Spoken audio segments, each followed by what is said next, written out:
জাতীয় নাগরিক পার্টি এনসিপির নিবন্ধনের খবরে আমরা আনন্দ প্রকাশ করছি। একই সাথে সারা দেশের নেতাকর্মীরা যারা অক্লান্ত পরিশ্রম করে আমাদের নিবন্ধন অর্জনের জন্য দিনরাত পরিশ্রম করেছেন, তাদের সকলের প্রতি আমাদের প্রাণ ভরা কৃতজ্ঞতা।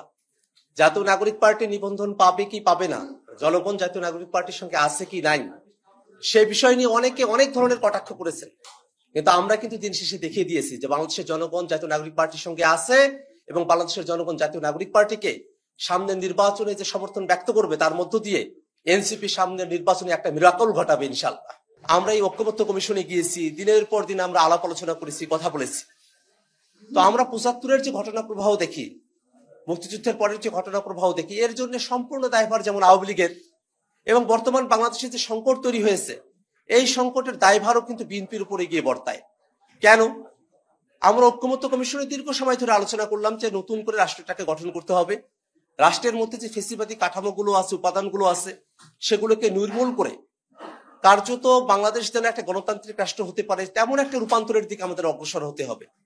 কিন্তু আমরা যতগুলো জায়গাতে বিএনপি নোট অফ ডিসেন্ট দেখি, প্রত্যেকটা জায়গায় এতটা গুরুত্বপূর্ণ, যদি সেগুলো নোট অফ ডিসেন্ট থাকে এবং সেগুলো যদি কার্যকর করা না হয়, তাহলে কার্যত আমরা যে সংস্কার প্রস্তাবনাগুলো করেছি, যেমন সংস্কার আমরা চেয়েছি, তা আসলে সিটে ফোটাও অর্জন করা সম্ভব হবে না। নোট অফ ডিসেন্ট সারা জুলাই সনদ, সেটাতে যা অর্জন, নোট অফ ডিসেন্ট সহজ জুলাই সনদ, তাতে আসলে অর্জনের সিটে ফোটাও নেই।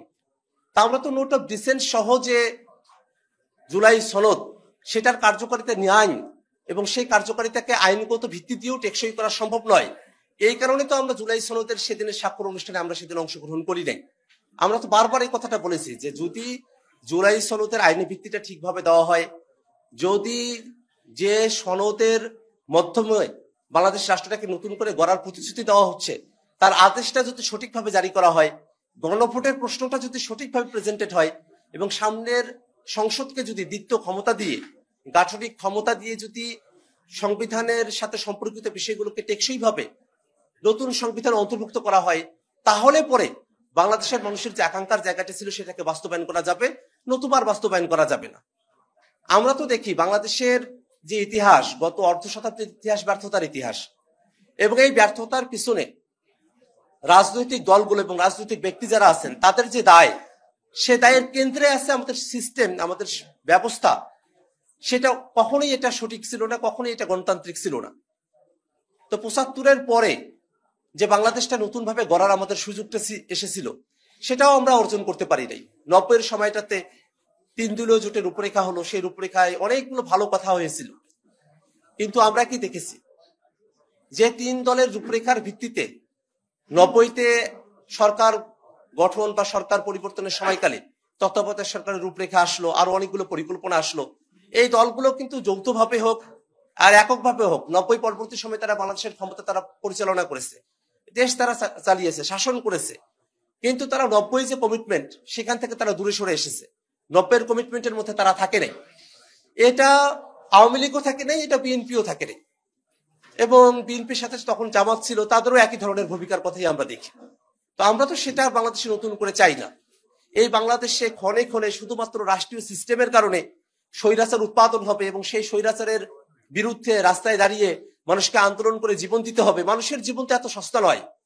মানুষের জীবনকে তো আমরা এত সস্তা করে ফেলতে পারি না যে আমরা ইচ্ছাকৃতভাবে বাংলাদেশের রাজনীতিবিদরা যারা আছেন তারা সিস্টেমের মধ্যে গলত রেখে দিবেন, সেই গলত সিস্টেমের মধ্য দিয়ে কেউ দেশ পরিচালনা করতে এসে দেশের শান্তি শৃঙ্খলা বিনষ্ট করবে, তার প্রতিবাদে মানুষ রাস্তায় নামবে আর জীবন দিয়ে দিবে। এত সস্তা তো মানুষের জীবনকে করার কোনো সুযোগ আমরা দিতে চাই না। বাংলাদেশের মানুষেরা ক্ষণে ক্ষণে তারা জীবন দিতে প্রস্তুত, তারা জীবন দিতে চান। কিন্তু কেন জীবনের বিনিময়ে আমাদেরকে নতুন কিছু পেতে হবে? কেন আমরা সেই জীবনগুলোকে বাঁচিয়ে রেখে তাদের যে কর্মস্পৃহা আছে, তাদের যে ভালো নিয়তের জায়গাটা আছে, জীবিত অবস্থাতেই কেন তাদের সেই নিয়তগুলোকে, তাদের সেই ইচ্ছাগুলোকে আমরা বাংলাদেশে বাস্তবায়ন করতে পারবো না? এই ব্যর্থতার দায়ভার কাদের উপরে আমরা দেব? অবশ্যই বাংলাদেশে গতানুগতিক যারা রাজনীতি করেছেন তাদেরকেই এই দায়ভারটা গ্রহণ করতে হবে। আমরা যদি ৭১-এর পরে রাষ্ট্রটাকে সেভাবে গঠন করতে পারতাম, বাংলাদেশের প্রতিষ্ঠানগুলোকে গঠন করতে পারতাম, তাহলে তো আমাদেরকে এই বিভৎস অবস্থার মধ্যে পড়তে হতো না। যদি শেখ মুজিবুর রহমান ক্ষমতা পাওয়ার পরে তিনি যদি গণতান্ত্রিক মানুষের মধ্যে থাকতেন, তাহলে তো ৭৫-এর ঘটনা থেকে শুরু করে নিয়ে পরবর্তী ঘটনা প্রবাহের মধ্যে আমাদেরকে যেতে হতো না। এই দেশটা এই রক্তক্ষয়ী রাজনীতির বাইরে গিয়ে নিয়মতান্ত্রিক পলিসি নির্ভর রাজনীতির মধ্যে আমরা নিজেদের রাজনীতিটা শুরু করতে পারতাম। তো বাংলাদেশ যে পেশি শক্তির রাজনীতিতে আসলো, বাংলাদেশ যে রক্তক্ষয়ী রাজনীতির মধ্যে আসলো, তার দায়ভার তো ৭১-এর পরে আমরা যেভাবে রাষ্ট্র কাঠামোটা তৈরি করতে চেয়েছিলাম বাংলাদেশের জনগণ সেটা না পারার কারণে এটা হলো। তো সেই দায়ভার যেমন আওয়ামী লীগের আছে, সে দায়ভার থেকে তারা মুক্ত হতে পারে নাই। এবং সেটা দায়ভার না, আওয়ামী লীগের মধ্যে প্রবণতাটা ভিতরগত ভাবে আছে। তারা ভিতরগত ভাবে একটা ফেসিবাদী দল। তারা ৭১ থেকে ৭৫-এ তাদের যে শাসন ক্ষমতা তারা যেভাবে পরিচালনা করেছেন, সেইটার মধ্য দিয়ে বাংলাদেশের জনগণ যে তাদেরকে ছুঁড়ে ফেলে দিয়েছিল, সেটা তারা ৮-এ ক্ষমতায় আসার পরে সেটা থেকে তারা শিক্ষা গ্রহণ করেন নাই। তারা আবারও স্বৈরাচারী হয়েছে। আবারও তারা সংবিধানে এমন পরিবর্তন নিয়ে এসেছেন যে পরিবর্তনটা শুধুমাত্র একদলীয় আওয়ামী লীগীয়, এবং এই পরিবর্তনটাকে নাকি আর কোনো সংসদ পরিবর্তন করতে পারবেন না এমন ধরনের সংশোধনী তারা সংবিধানের মধ্যে অন্তর্ভুক্ত করলেন। এই সংবিধান থেকে একদলীয় বানিয়ে ফেললেন। সংবিধান তো কোনোভাবেই এক দলের কোনো বিষয়বস্তু হতে পারে না। রাষ্ট্র কাঠামো কিভাবে পরিচালিত হবে সেটা তো এক দলের বিষয় হতে পারে না। এটা সকল মানুষের গাঠনিক ক্ষমতা থেকে উৎসারিত একটা বিষয়। সেটার দিকে আমাদের যদি শ্রদ্ধাবোধের জায়গাটা না থাকে, তাহলে আমরা কিসের জনগণের রাজনীতি করি? জনগণ গণভোটের মধ্য দিয়ে তাদের একটা রায় জানান দিবেন। সে রায় আমরা বিশ্বাস করি যে বাংলাদেশের জনগণ যেহেতু পরিবর্তনের পক্ষে, তারা হ্যাঁ ভোটের পক্ষেই তারা রায় দিবেন। কিন্তু গণভোটের পক্ষে একমত হয়ে যদি বিএনপির কোন সিনিয়র নেতৃবৃন্দ এখন এসে বলেন যে কিসের গণভোট, যেন বা তারা আকাশ থেকে পড়েছেন, তাদের এমনটা হওয়ারই কথা।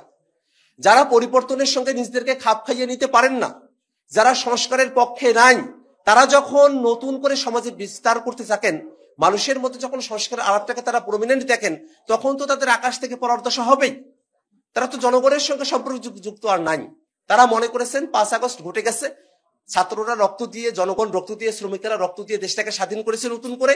এখন তারা ক্ষমতায় চলে এসেছেন, তাদের ক্ষমতার জায়গায় আর কোন ধরনের বাগড়া দেবে এমন ধরনের পরিস্থিতি মনে হয় আর কেউ তৈরি করতে পারবে না। কিন্তু বিষয়টা তো এরকম নয়। ২৪-এর অভ্যুত্থানের মধ্য দিয়ে বাংলাদেশের জনগণ জীবন দিয়েছে শুধুমাত্র একটা সরকার পরিবর্তনের জন্য নয়, বরং বাংলাদেশের সামগ্রিক শাসন ব্যবস্থাতে পরিবর্তনের লক্ষ্যে তারা জীবন দিয়েছেন। আমরা ৩ আগস্টে ফিরে যাই।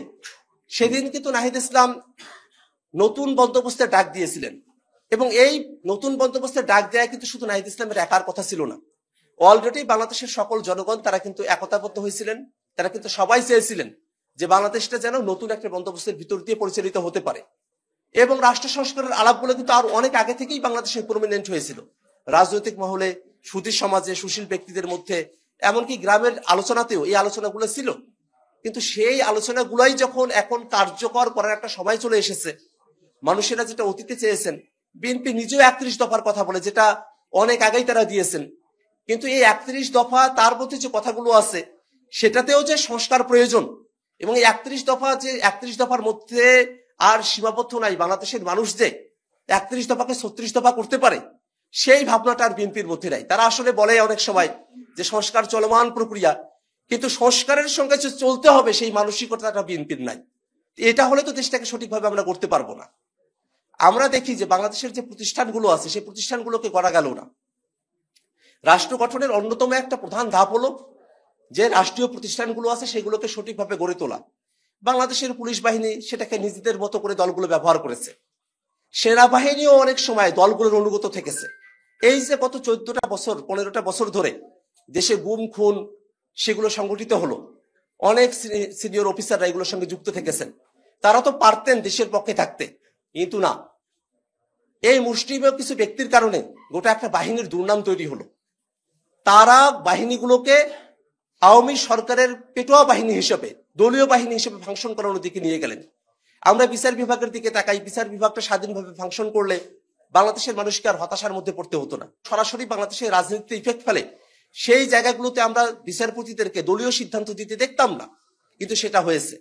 বাংলাদেশের গণমাধ্যমগুলোকে, এগুলো প্রতিষ্ঠান, সরকারি প্রতিষ্ঠান নয়, সেগুলো বেসরকারি প্রতিষ্ঠান, কিন্তু সেগুলোকে আমরা গড়ে তুলতে পারি নাই।